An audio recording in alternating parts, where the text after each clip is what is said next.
Hello, beautiful minds, and welcome to another soothing session on Wholemind Conversation, the space where we breathe, reflect, and we discover balance in the chaos of everyday life. Today, we're diving into something every woman can relate to: the many hats we wear. Let's be honest, being a wife, a mother, and an educator is like being three different people in one body, yet you are expected to smile through it all. And joining me today is someone who wears this hat with grace and strength. She is a wife, a mother, a passionate educator, and a data scientist who believes in shaping not just young minds, but the hearts of her home. Please welcome Dr. Mrs. Grace Onyeabor. Good morning, ma'am. Good morning, my sister.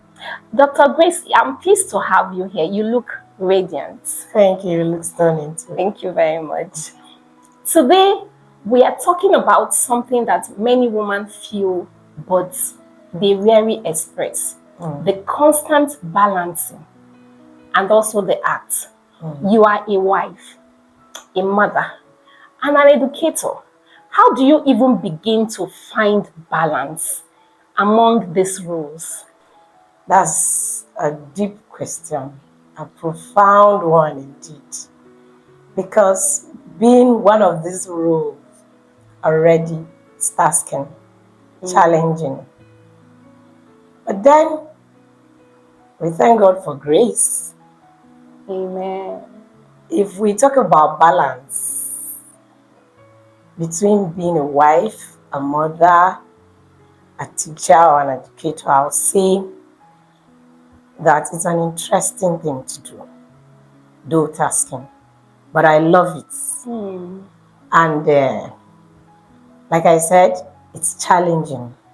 Each of these roles on their own are challenging. They're tasking, but we bring in balance. Balance is what? Balance is the ability to, juggle through these roles without losing ourselves. I like that. Without losing our sense of self. To be able to, make sure that you attend to each of these roles. As a wife, already you have a whole lot of roles. I don't have to go into the roles. We all know the roles. As a mother, you nurture your children emotionally, morally. And as a teacher, an educator, a lecturer, you impart knowledge. You impart, you just make positive impact, could be emotionally and knowledge-wise. Bringing in balance requires grace. Grace is divine. Let's talk about identity. Many women lose a sense of self when they become mother or wives or career. You pour so much into others. How do you even identify yourself? Identification. First of all, like I said from the beginning, balance is not a perfect thing. We should know that we must not do everything at once. So, and before we become our roles, we had our purpose, we had our dreams, we had other things that we're passionate about. So we're not supposed to lose that identity of ourselves. So we need to prioritize. Okay. First of all, you need to set your priorities right. How do you set your priorities right? There are times that it might be your spouse that needs you. You're there for your spouse, for affection, for communication, for sharing of goals and rules. You're there for your children, for emotional and moral support. You're there for your students too. who needs you.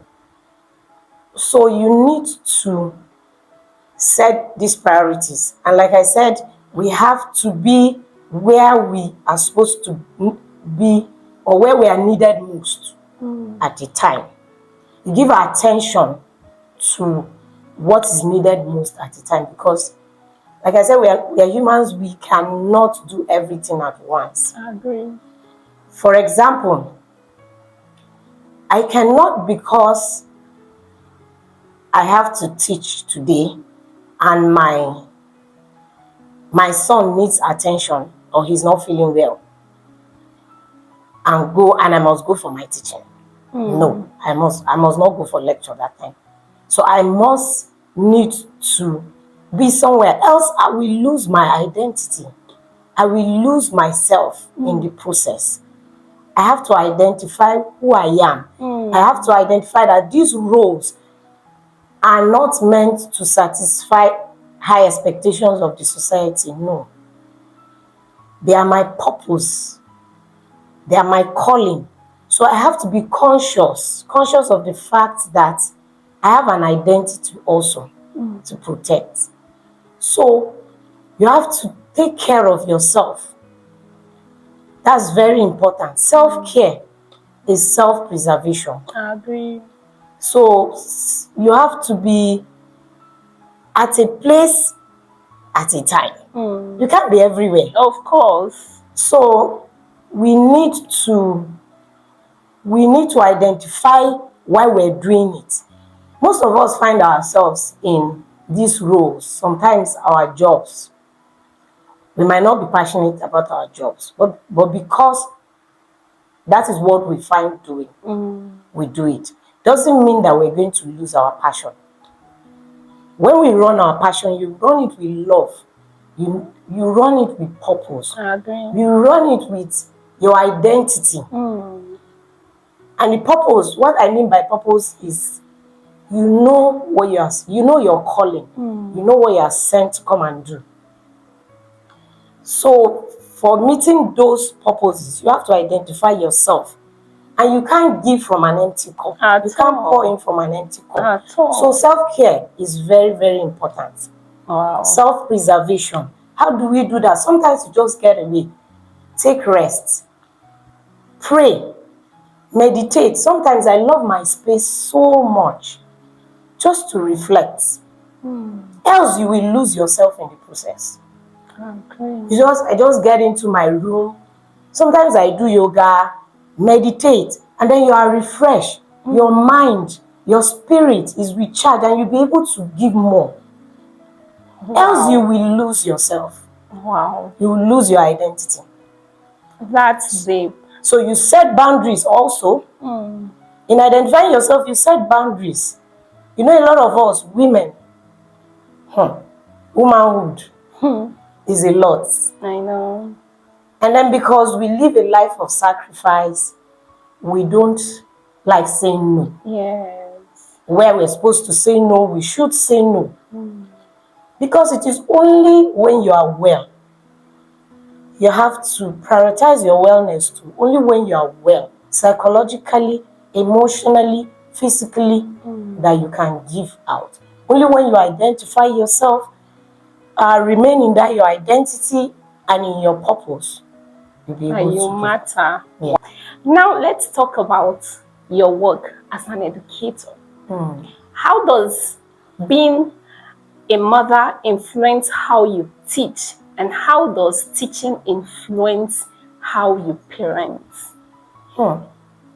That's How does motherhood influence how my you teaching? teach, and how does teaching influence your parenting? Okay, let's start with how motherhood influenced my teaching.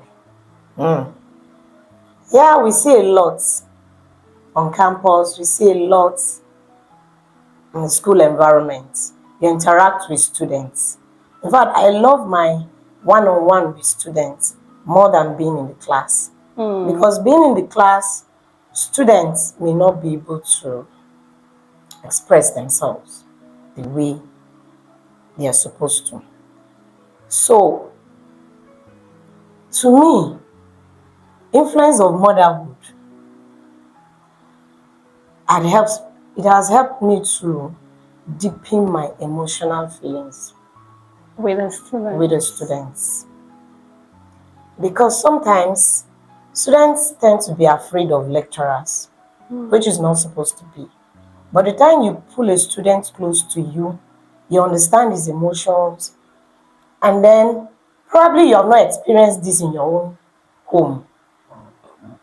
Or if you have, you bring the knowledge. I'll bring the knowledge of what I have seen in my children, and it helps me to relate that, oh, my daughter experienced this some times ago, and this is what I did. I have a lot of experiences with students, a lot of cases, and they are sympathetic. They are pathetic, I must tell you. A lot of parents have come, sit in my front and cry because there are a lot of cases